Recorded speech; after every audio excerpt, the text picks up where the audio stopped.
Hello नमस्कार, मैं सोहेल अख्तर। आप देख रहे हैं बड़ी खबर इस वक्त की। बिहार से फिर से बिहार में एक छोटू यादव की इश्क में गई है जान। बिल्कुल सही सुना आपने, फिर से एक बड़ा मामला, बड़ा घटना हुआ है। फर्क यह है कि इस बार थोड़ी सी कहानी उथल पुथल है और थोड़ी सी बिल्कुल ही अलग कहानी है। लेकिन नाम इनका भी, कॉलिंग नेम छोटू यादव ही था। आपको बता दें कि ये घटना फिलहाल गए तो थे छोटू यादव दूल्हा बनकर, लेकिन लौटे हैं अर्थी पर। यह बड़ा मामला सामने आ रहा है इस वक्त के बिहार के मधुबनी जिले के फुलपड़ास अनुमंडल के खुटौना प्रखंड के ललमनिया ओपी का यह मामला है, जहां पे यह ललमनिया ओपी के घर मोहना का यह मामला है, वार्ड नंबर 12 का। बेटी मिली है, वो 6 महीने से मुझे जानकारी मिली थी। तो उस जानकारी का दौरान मैंने 3 बार हम वहाँ से मेरे मोबाइल पर हम जो है भरो रात फ़ोन लगाए। उसके बाद हम ये पूछे जो सर आप कौन हैं, तो ये बोला जो मैं अहिया थाना से बोल रहा हूँ। तो हम बोले सर पूरा उधर से ऐसे नंबर 12 का। तो चलिए शुरू करते हैं इस पूरे खबर को। मैं सोहेल अख्तर, आप देख रहे हैं हमारे साथ चंचल न्यूज़। और ये बड़ी खबर लेकर आए हैं हम मधुबनी जिले से, जहां पर यह खबर ने फिर से कोलाहल मचा दिया। आप देख सकते हैं कैसे स्थिति है और क्या हालात है। एक 16-17 साल की बालक ने इश्क में जान गंवाई है। ये बड़ा मामला कैसे क्या हुआ, हम इनके पूरे फैमिली से बात करे हैं, इनके पिताजी से बात किया है, इनके चचा से बात की है और इनके माँ से भी बात की। आपको सारी बातें सुनवाएंगे बारी बारी से। तो चलिए शुरू करते हैं। जानने की कोशिश आपको भी चेष्टा हो रहा होगा कि मामला इस बार क्या है और इसी तरह की घटनाएं बिहार में क्यों हो रही है।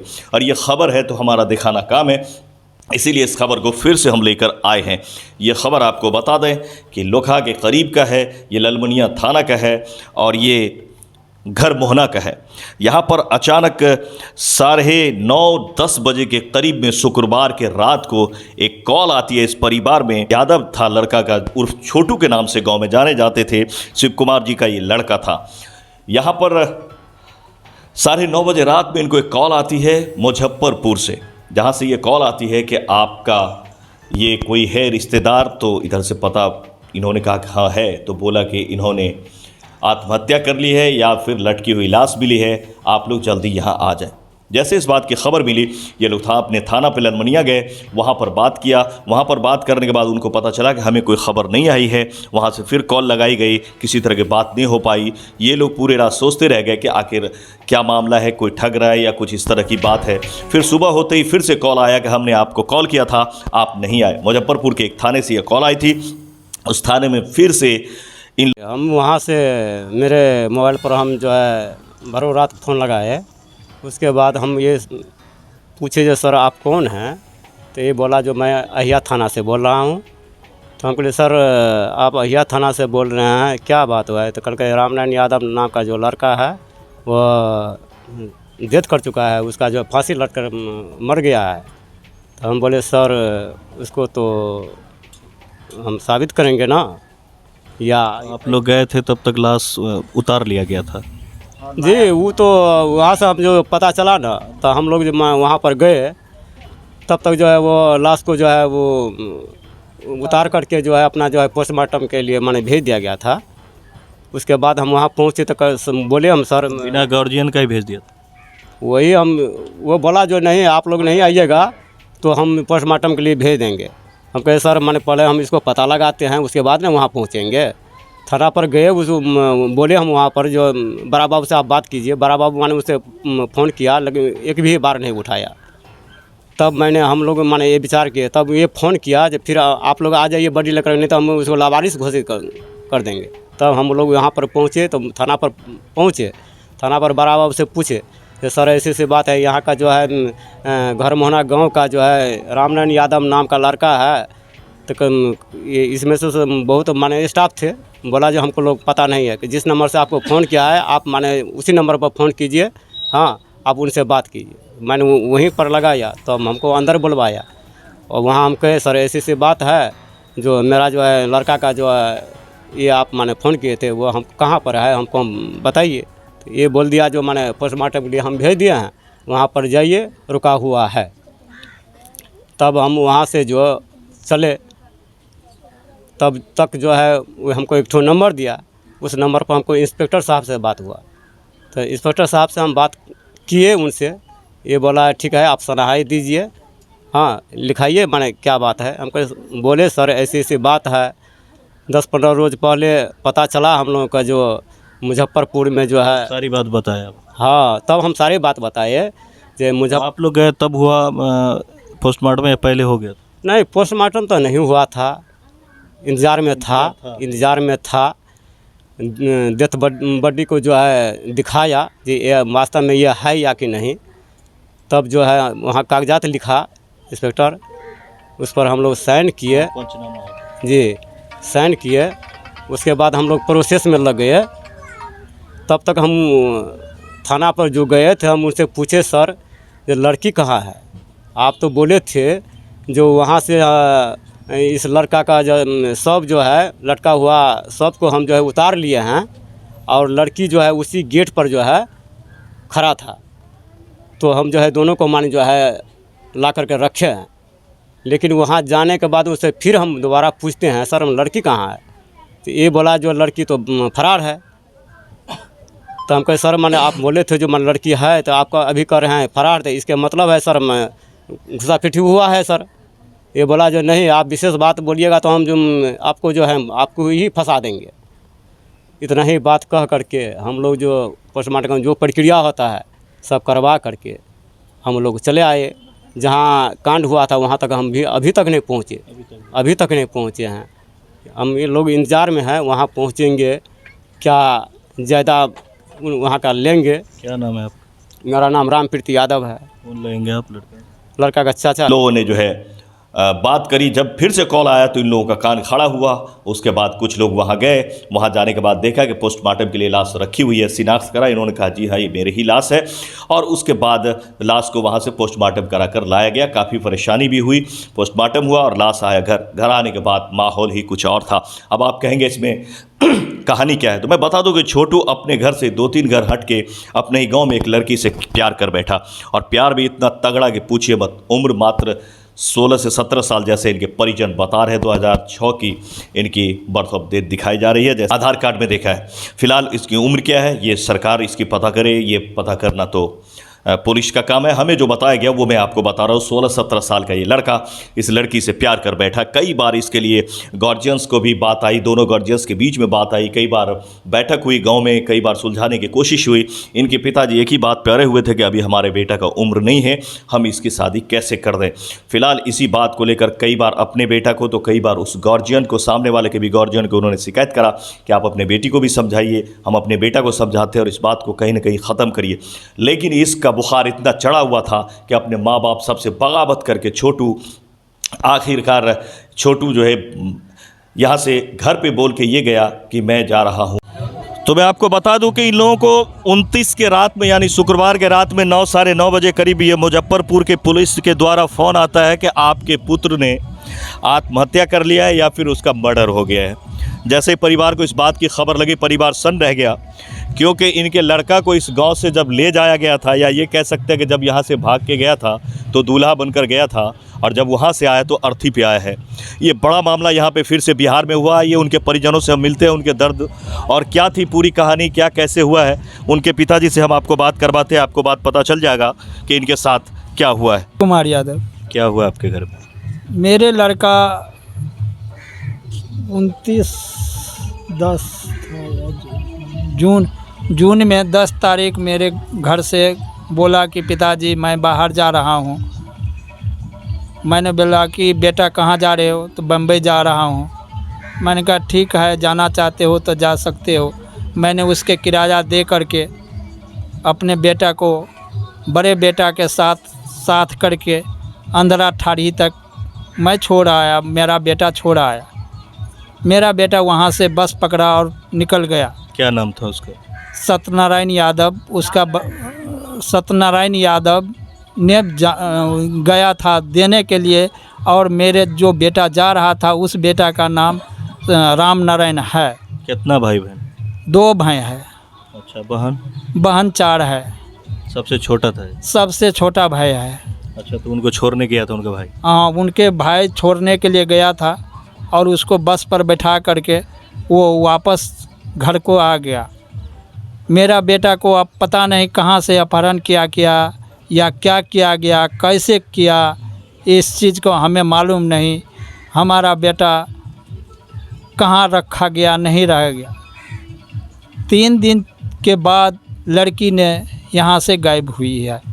जिस गायब करने में मुझे ये पूरा भरोसा के साथ मैं कह सकता हूँ, क्योंकि अगर मेरा लड़का और लड़की के बारे में मेरा कुछ पता चलता था तो मैंने उस लड़की वाले को जा कर के से चल रहा था फिर? मुझे अब चल कितने साल से रहा था ये मुझे मालूम नहीं, लेकिन मुझे जो जानकारी मिली है वो 6 महीने से मुझे जानकारी मिली थी।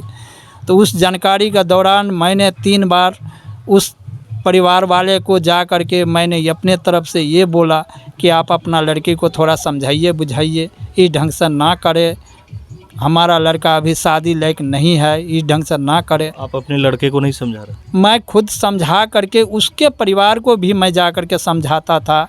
मैं कोई एने गेने आदमी से में से एक परिवार हूँ और समझौता कि मैं किसी बदमाश के कुल से नहीं हूँ। तो मैं इस हिसाब से ग्रामीण के तौर से मैं उसको भी समझाते थे, अपना लड़का को भी समझाते थे। तो इसलिए मुझे ये लड़का को कहाँ पकड़ा, कहाँ कैसे रखा, क्या किया नहीं किया। उसके बाद ये लड़की वाले उसके साथ 2 दिन के बाद लड़की उसके साथ करता है, और साथ करने के बाद उन लड़का लड़की को और कोई आदमी था क्या था नहीं था वो मुझे जानकारी नहीं हो रहा है, लेकिन फरार कर दिया गया। फरार करने के बाद मुझे जब मालूम हुआ तो मैंने बम्बई से लड़का को वापस लाने की चेष्टा में थे ही। तब तक गांव में ये लड़की आपका लड़का मुंबई गया था? हाँ, बम्बई गया था हमारा लड़का। तो उसके बाद फिर इधर गांव में ये लड़की वाले एक अपना झूठा बचने के चक्कर में थाना में कुछ पिटीशन लगाता है या मुंह से कहता है ये मुझे मालूम नहीं, और मेरे दरवाजे में पुलिस वाले आ जाता है। मैं उस चीज़ को गौर करने लगा कि भाई ऐसे कैसे हुआ, मुझे तो मालूम नहीं कि लड़का हमारा लेकर के भागा है या कैसे किया नहीं किया। दूसरे दिन गांव वाले पंचायत में बैठा करके मुझे बोलता है कि कागज़ बनाओ, तुम्हारे लड़का को शादी करना पड़ेगा। मैंने मुखिया को ये बोला कि मुझे तो ये भी मालूम नहीं कि मेरे लड़का के साथ भागा है या कहाँ गया, क्या हुआ नहीं हुआ, जब तक मैं इस चीज़ से पता नहीं कर लेता हूँ। दूसरी बात, मेरा लड़का का उम्र नहीं है, 16 साल लड़का का उम्र पूरा हुआ है। मैं शादी करने के लिए कैसे राज़ी हो जाऊँ, कानूनी तौर पर मेरा करना गलत है। इतना कह करके मैंने रुक गया। रुकने के बाद लड़का को मैंने पता किया, लड़का मुझे पता चला कि फलाने जगह पर पहुंचा हुआ है। उस कहाँ टाइम पे पहुंचा हुआ? बम्बई पहुंचा हुआ था। उस टाइम मेरे से कह करके बम्बई के लिए ही रवाना हुआ था। तो मुझे थोड़ा उम्मीद था कि मेरा बेटा बम्बई ही जा रहा है। तो उस समय मेरे समझ में आ गया कि बेटा बम्बई जा रहा है, ये ज़रूर होगा, हो सकता है कहीं होगा तो मैं खुद वहाँ चल करके देखूँ। तो मैंने वहाँ से गया तो उस वाक़े में लड़की और लड़का दोनों था। मैंने अपना लड़का को अपने तरफ से पैसा खर्चा करके घर। कहाँ पे देखे दोनों को आप? ये मेरे साधु का लड़का रह रहा है वहाँ पर आज बम्बई में। उसी कमरा पर ये बोल करके भी गया था और मुझे मालूम भी हो गया, तो मैं वहाँ पहुँचा। तो वहाँ से लड़का लड़की को दोनों को वापस लाया। लाने के बाद मैं अपने रिश्तेदार के यहाँ रखा, क्योंकि गांव वाले मुझे ये बोला था कि शादी करना पड़ेगा, और कानूनी तौर पर मेरा लड़का अभी शादी करने लायक था नहीं। तो मैं पहले सोचा कि गांव वाले से समझ लेता हूँ क्या पोजीशन है, क्या करेगा नहीं करेगा। लड़का लड़की दोनों को एक ही जगह रखते? एक ही जगह रखते थे, खुलेआम रखते थे, कोई बंधक बना करके मैं नहीं रखा था। खाना पीना सब खा रहा है, सब कुछ है। लेकिन इधर गांव में जब हम आए तो सब ये कहने लगा जब शादी करना पड़ेगा। मैंने मुखिया सरपंच को बोला कि भाई शादी करेंगे तो आपने दस्तखत करके मुझे दीजिएगा। बोला नहीं, सो कैसे दस्तखत करेंगे। तो मैंने कहा मेरा लड़का कैसे शादी का पक्का होगा कि हाँ आज शादी हो चुका है मेरे लड़का को। तो इस पर राज़ी नहीं हो रहा था मुखिया, हम भी नहीं राज़ी हो रहे थे। तो इसको छुटा छुपा कोई आदमी बोल रहा था कि नहीं, दोनों को 2 तरफ किया जाए।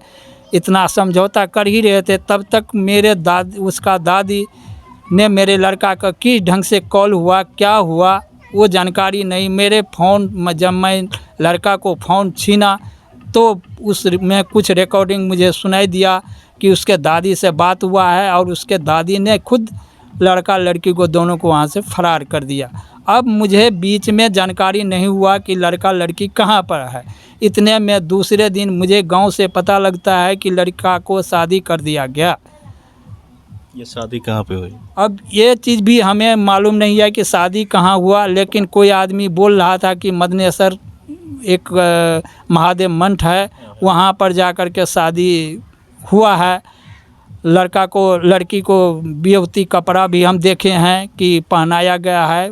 ये चीज़ हम फेसबुक पर देख रहे हैं, ताकि वहाँ नहीं, मेरे से कोई पूछ पाछ नहीं, मेरे से कोई पता नहीं कि लड़का को शादी करे ना करे, कुछ पता नहीं है। लड़का से बात भी नहीं हो पा रहा था? लड़का से कोई बात भी नहीं हो रहा था। हमारा लड़का कोई बात करने के लिए चाहता भी था तो मेरे से बात नहीं होने दे रहा था, दबाव में था हमारा लड़का।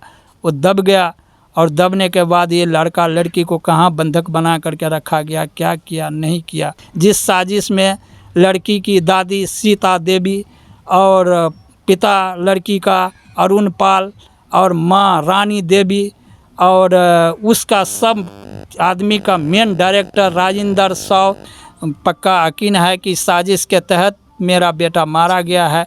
इसलिए मैं आज अपने लड़का को दाह संस्कार करके कल फ्री हो करके मैं कानूनी तौर पर मुझे न्याय मिलना चाहिए। सरकार से मेरा पक्का उम्मीद है कि मेरा सही सलामत कानूनी जो मेरा उम्मीद है कि न्याय मिलेगा, वो मिलना चाहिए मुझे। मुंबई के लिए, और वो मुंबई के लिए निकल जाता है। 4 दिन बाद फिर लड़की भी निकल जाती है और दोनों मुंबई में जाकर एक रिश्तेदार के यहाँ रहने लगते हैं। और जब सभी गांव वाले बैठते हैं, फिर से कुछ बात निकलती है। उनके पिताजी फिर जाते हैं, फिर उसको ले आते हैं। लाने के बाद फिर दोनों के बारे में सोचा ही जा रहा था। इस बीच फिर से दोनों निकल जाते हैं और इस बार कहीं ना कहीं शादी करके किसी मंदिर में, और ये मुजफ्फरपुर या कहीं और चले जाते हैं। गार्जियंस लगातार तलाश करते रहते हैं, लेकिन इनको ये नहीं मिल पाता है। और लगातार आप देख सकते हैं कि दोनों की शादी हो गई, जैसा कि फ़ोटो वायरल हो रहा था कि दोनों की शादी भी हो गई। और आखिरकार एक दिन मिला तो क्या मिला कि इनका लाश मिला और छोटू यादव की लाश घर में आई। देख सकते हैं माँ का हालत क्या है। सी है, देख सकते हैं एक बच्चा को पालने के बाद जब एक बच्चे की लाश देखता है तो स्थिति कैसा होता है, देख सकते हैं।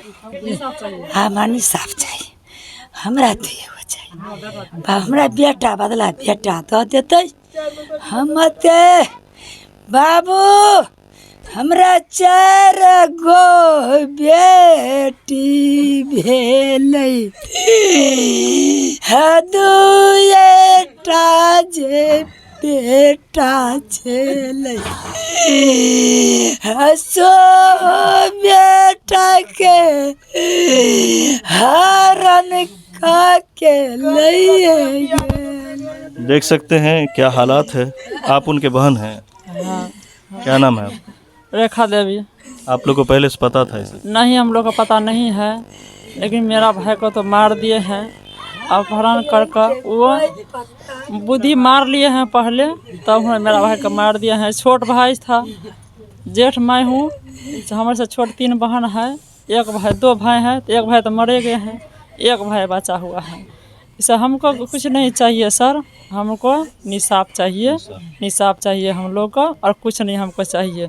आप लोग को और लगते हैं, प्रणाम करते हैं, हम लोग का निसाफ चाहिए। ये 2 दिन 4 दिन पहले कह रहे थे से आपका भाई का मैं मार दूंगा, आपका धरती फंसवा देंगे। मोहम्मद मजलूम हवारी। क्या हुआ आपके यहाँ पे घटना हुआ आपके वार्ड में, कैसे क्या हुआ? कुछ दिन पहले जो है ना, एक लड़की और इसका लड़का था जी, जो भी हो उसके अंदरूनी वो लोग घर से निकल गए।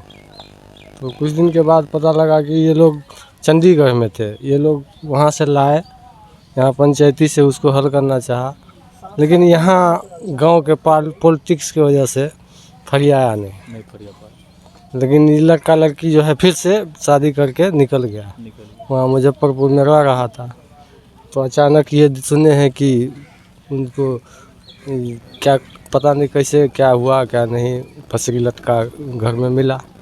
तो अकेले आदमी ऐसे थोड़ा ना कर सकता है, जो घर से निकल गया तो वो अपना आत्महत्या कर लेगा। कमा रहा था, खा रहा था। पता कहीं ना कहीं आप लोग को भी शंका है कि मर्डर। हाँ, हमको तो शंका है कि साजिश के तहत उसको मर्डर किया गया। क्या नाम हो गया आपका? मोहम्मद मजलूम हवारी, आप यहाँ के? वार्ड सदस्य के पति हैं। तो आप देख सकते हैं फिलहाल हालात क्या है यहाँ का।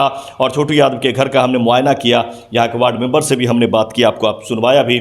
आप देख सकते हैं कि आज का युवा क्या करना चाह रहा है, क्या हो रहा है, कितना संभाला जाए, किस किस को संभाला जाए। गया तो था दूल्हा बनकर, लेकिन अर्थी पर लौटा है लाश। देखना यह है कि इस परिवार को इंसाफ मिल पाता है या नहीं। बड़ी बात यह है कि इस लड़के ने आत्महत्या की है या फिर मार दिया गया है। इनके परिजनों का ये शिकायत है कि उस परिवार ने इन्हें मार दिया है। हालांकि सामने वाले के फैमिली में कोई नहीं था जिससे बात किया जाता, सभी घर छोड़कर फिलहाल फरार हैं। ये खबर थी आपको मधुबनी जिले से। मैं सोहेल अख्तर, आप देख रहे थे जन जन न्यूज़। अगर आपको हमारी खबर अच्छी लगती है इसे लाइक करें, सब्सक्राइब करें, ज़्यादा से ज़्यादा शेयर करें। और इस मामले में आगे क्या होता है हम नज़र बनाए रहेंगे, आपको मिलवाएंगे फिर से आगे इस खबर में क्या होता है। तो हमें दीजिए इजाज़त, मिलते हैं अगले खबर में। नमस्कार। अगर अभी भी सब्सक्राइब नहीं किया तो सब्सक्राइब कर लीजिए और फेसबुक पर देख रहे तो फॉलो कर लीजिए। नमस्कार।